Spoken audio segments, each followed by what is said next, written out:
अस्सलाम वालेकुम दोस्तों कुछ ॾींहं अॻु में मूं पंहिंजे स्कूल जे शागिर्द जेके मुंहिंजे क्लास जा आहिनि उन्हनि जे वालिदनि जो हिकिड़ो व्हाट्सएप ग्रुप ठाहियो डियर पेरेंट्स जे नाले सां। तक़रीबन 100 खां मथे शागिर्द आहिनि पर सभिनी वटि व्हाट्सएप न हुआ, पर घटि में घटि 40 जे क़रीब अहिड़ा पेरेंट्स हुआ जिन जा व्हाट्सएप नंबर्स हुआ। पोइ मूं उन्हनि जो हिकिड़ो ग्रुप ठाहियो आहे ऐं हाणे ॾाढो सुठो ऐं सवलो कमु थी वियो आहे। उन करे आउं घटि में घटि हर उस्ताद खे इहा सलाह ॾींदुसि त हू बि पंहिंजे शागिर्दनि जे पेरेंट्स जो हिकिड़ो व्हाट्सएप ग्रुप लाज़मी ठाहे। उन जे वसीले छा थींदो त तव्हां डायरेक्ट जेके पेरेंट्स हूंदा आहिनि उन्हनि सां राब्ते में अची वेंदा। तव्हां उनखे डेली जी रिपोर्ट ॾेई सघो था त बाबा अॼु तव्हांजो ॿारु आयो या न, ऐं जेकॾहिं आयो त हुन छा पढ़ियो, ऐं उनखां अलावा ॿी का एक्टिविटी वग़ैरह करियो था या ॿिया के बि मामलात आहिनि शागिर्दनि जे हवाले सां या स्कूल जे हवाले सां, तव्हां उन्हनि पेरेंट्स सां आसानीअ सां शेयर करे सघो था। अहिड़े नमूने सां उस्ताद ऐं वालिदैन गॾिजी तालीमी बहितरीअ जे लाइ हिकिड़ो सुठो किरदारु अदा करे सघनि था। सो ख़ैर मूं व्हाट्सएप ग्रुप ठाहियो डियर पेरेंट्स जे नाले सां, ऐं पोइ आऊं इहे जेके बि एक्टिविटीज़ या का टेस्ट वग़ैरह वठंदो आहियां त उन जी रिज़ल्ट वग़ैरह उते शेयर कंदो आहियां पेरेंट्स सां। सो अॼु मूं पंहिंजे शागिर्दनि खां पुछा कई त बाबा ॾियो ख़बर जेको व्हाट्सएप ग्रुप ठाहिण खां पोइ तव्हांजा पेरेंट्स छा एजुकेशन जे हवाले सां तव्हांजी पढ़ाई जे हवाले सां तव्हां सां का ॻाल्हि ॿोल कनि था या नथा कनि। त काफ़ी शागिर्दनि चयो त सर बिल्कुलु उहे असांखां पुछा कंदा आहिनि, असां सां ॻाल्हाईंदा आहिनि, पर हिकिड़े शागिर्द चयो त साईं मूंखे त मुंहिंजे माइटनि सज़ा ॾिनी, मूंखे 2 टे चंबा हयऊं। मुंहिंजो छो चई साईं मुंहिंजा टेस्ट में कल्ह की टेस्ट में मुंहिंजा नंबर घटि आया हुआ।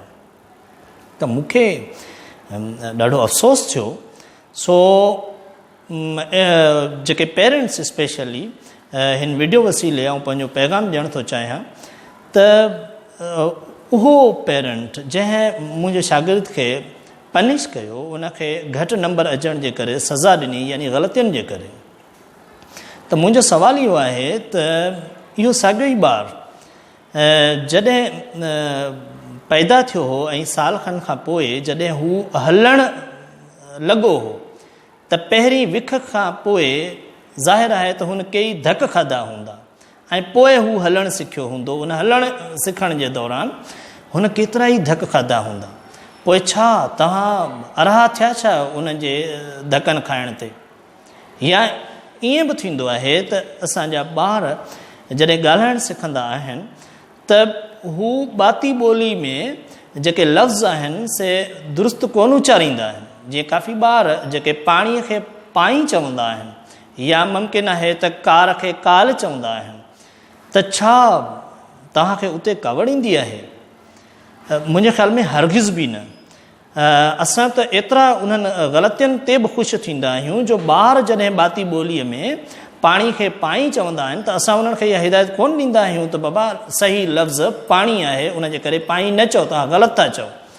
असां हुन जूं ग़लतियूं काउंट न कंदा आहियूं, बल्कि असां त हुन जे ग़लतियुनि खे बि इनकरेज कंदा आहियूं। असां ख़ुदि हुन सां गॾु पाणी खे पाणी चवण जे बजाए पाणी चवंदा आहियूं। असां कार खे कार चवण जे बदिरां हुन जे साम्हूं खिलंदे खिलंदे काल चवंदा आहियूं।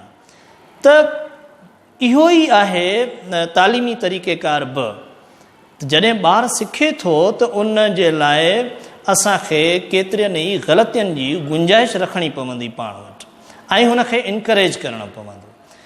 त मुंहिंजी पेरेंट्स खे ऐं टीचर्स खे बि इहा गुज़ारिश आहे त ॿारनि जे ग़लतियुनि जे लाइ गुंजाइश रखो ऐं हुननि खे इनकरेज करियो।